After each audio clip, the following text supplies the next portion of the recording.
and welcome to Lety Does Legion. So in the last episode, we see Lenny has been put under arrest. Well, she's in solitary confinement, and they decide to interrogate her as to how exactly it is that she is alive. And she doesn't remember anything, but we do get glimpses of how she basically crawled out of the middle of the desert and made her way to David. So the entire time is just a bunch of interrogation with Lenny, and at the same time we see Farouk and Oliver are also in the middle of the desert, watching some, what was it, donut truck? They were watching some truck. Later on, we go to find out that the reason that Lenny is alive again is because her physical form actually belonged to David's sister, and Farouk did some, like, I don't know, soul transfer, body manipulation thing, where he put Lenny's soul into David's sister and also changed her body so she would like being in it more. I believe. I don't know. Maybe it's some other reason. But basically Lenny is in the body that was once David's sister. It just changed to her old body. So right now we have Oliver, who is still being influenced by Shadow King, and he says he's going to kill Shadow King, whatever that may mean, in his regard, either like expelling him from his head or not. And of course there is the issue that Farouk is still looking for his body, and if he happens to find it, he will be incredibly powerful. So David is still trying to get to the body before Farouk, and everyone is kind of on edge with Lenny suddenly returning from the dead, and of course having absolutely no memory of what happened.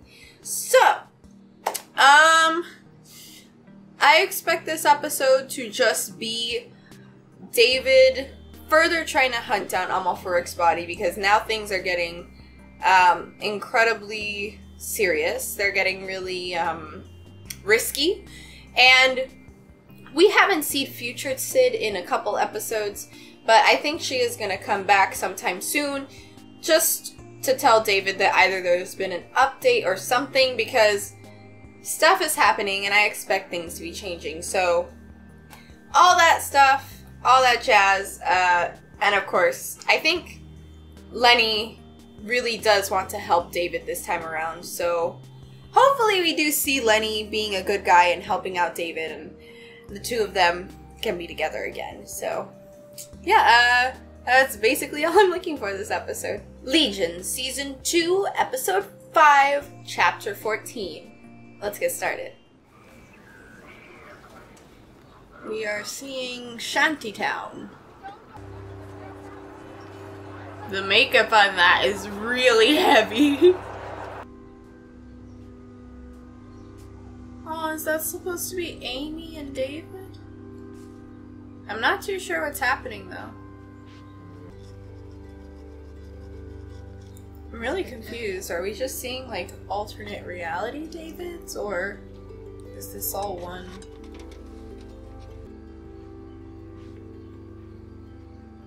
Or maybe this is all one continuous timeline or something? I don't fucking know. If this is David and Amy, wouldn't that mean that Amy is older than him? She needs to take care of herself too. What the fuck is going on? You're waiting. That's incredibly specific. It could be any color of thong. And why boy shorts? I think the boy shorts would go past that dress. It's nobody. He's the coffee boy, obviously. Coffee boy. Does David work for the opposite company? I'm psychic. Oh, he actually did go with I can read their minds. Sign it, bitch.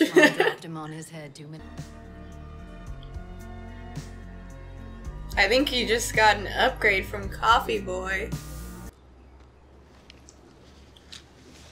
Ew, why did he chew it? 2.3 kids. What the hell is 2.3 kids? What does that mean? A baby? I don't know. Oh wow, this cubicle one is like really different. Oh, he's working for the IRS in this one. Okay. I guess working in a cubicle all day makes you go a little crazy, huh? And I'm assuming whatever this one is the beginning of like the big, you know, giant bearded homeless David. The big bearded homeless David's just the American version of Beauty and the Beast, you know? Benny? Benny. That was a clip of Benny. This is my cart now, you see? Nobody take it.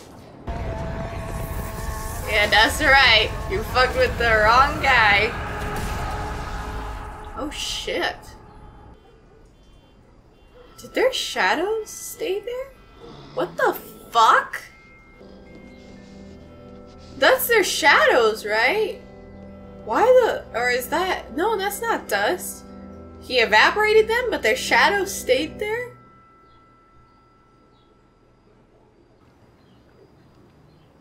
Me. Hurt anyone? Amy knows about the... okay. I do actually. That's me. He worked for me. Oh, okay, Sir, so I that's wasn't. this Read your universe. mind, Laura. So this one's like if he decided to take more of an advantage towards his powers and use them to gain personal benefit God rather than blessed me just with a gift. Do you do a bunch of drugs all the time. I hate it when you do that. Nice, Amy, nice. Good diversity in there. So this David's really sadistic and still No kind more of crazy. houses. Oh. I had a feeling that was it. So in this one, I guess it's David decided to let Farouk like use his body and his mind and stuff. Maybe. He just laughs. Bitches. I know those. I know those pants. I know those pants and those boots.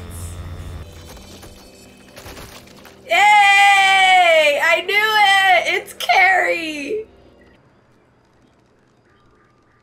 Is this one if he successfully killed himself?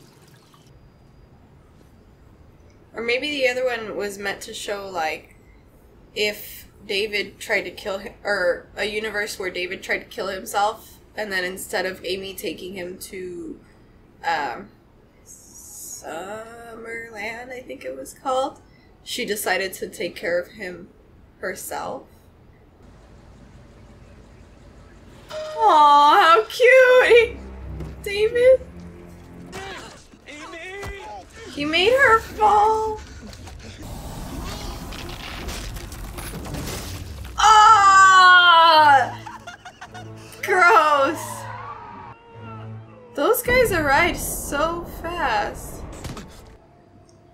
So I guess all of these are possibilities where he never gets taken to the psych ward, and therefore he never gets found by not Letty, Melanie, and then they never get Shadow King detached from him. So this is him just living life trying to deal with the Shadow King. This is probably the best possible outcome for David. He just looks so happy. All the other ones are like weird or creepy or sad. Let me see. 1, 2. Oh, there we go. So does that count as a whole child now? When does it stop being 0.3 and start being 1? Because you either have it or you don't. 0.3 of a child sounds like you cut out their torso.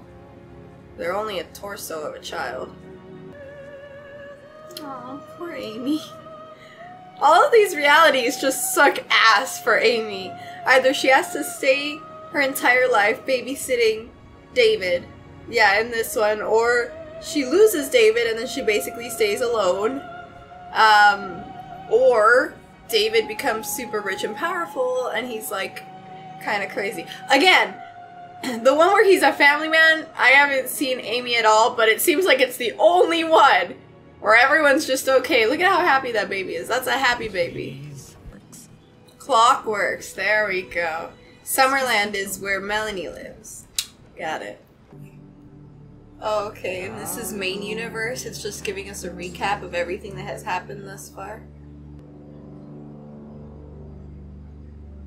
If you go, oh, it just ended. So I feel like this was a really cool episode. It didn't really add anything to the plot. It was mostly just like kind of on its own and stuff.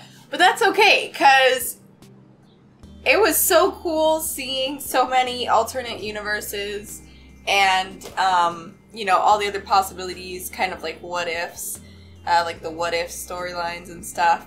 So that was pretty awesome. And you could really tell that Dan Stevens was having a lot of fun doing this episode because he just got an opportunity to do so many takes on a character. So, you know, I feel like as an actor, being able to get that possibility to kind of tweak a character that you already like do regularly and you already had to get used to, and now you have to like do a spin on it, would be kind of fun.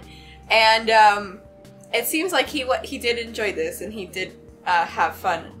So this was a really cool episode for me. I really enjoyed this one.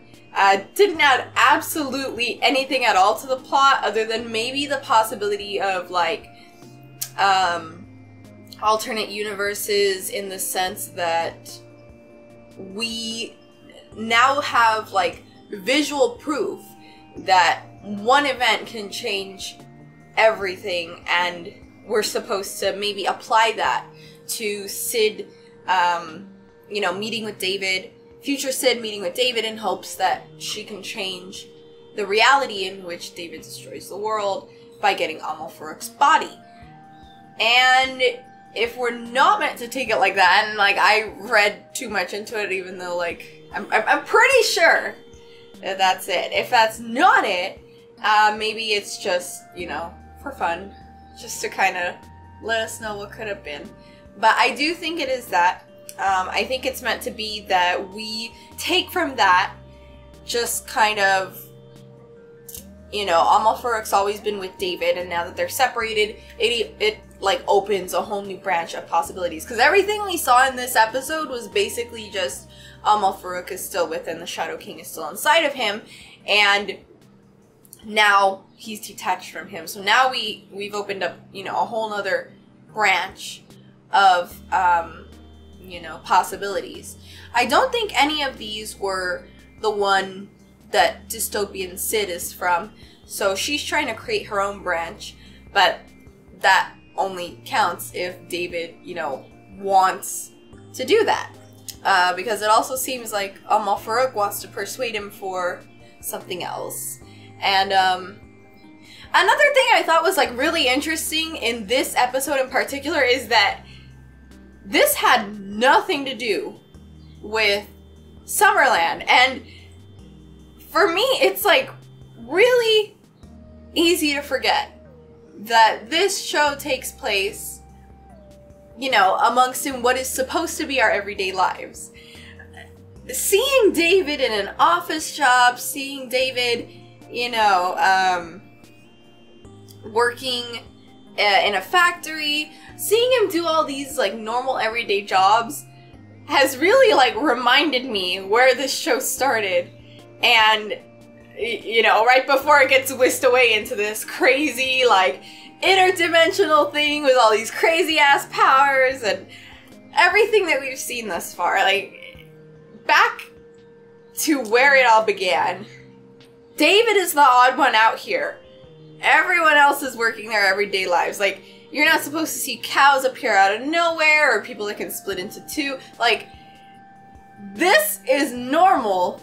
David is the anomaly. And that was like a real like wake up for me again, because I've been whisked away into the magical world of Amal Farouk and his like fleshy puppets, and I completely like forgot that all this is supposed to take place, you know, in near a suburban area. Well, Summerland's in the middle of the woods, but even so, there's normal shit.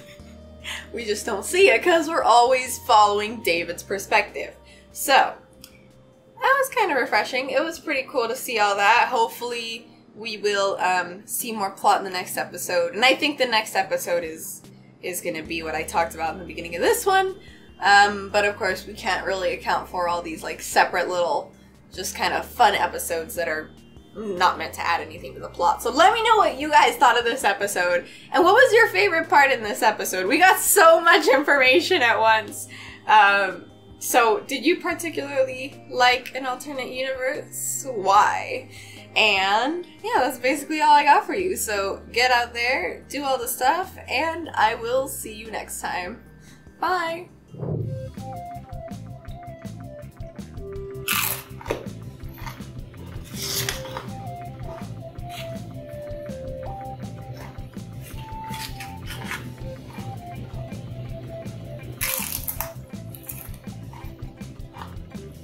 It's really not that bad.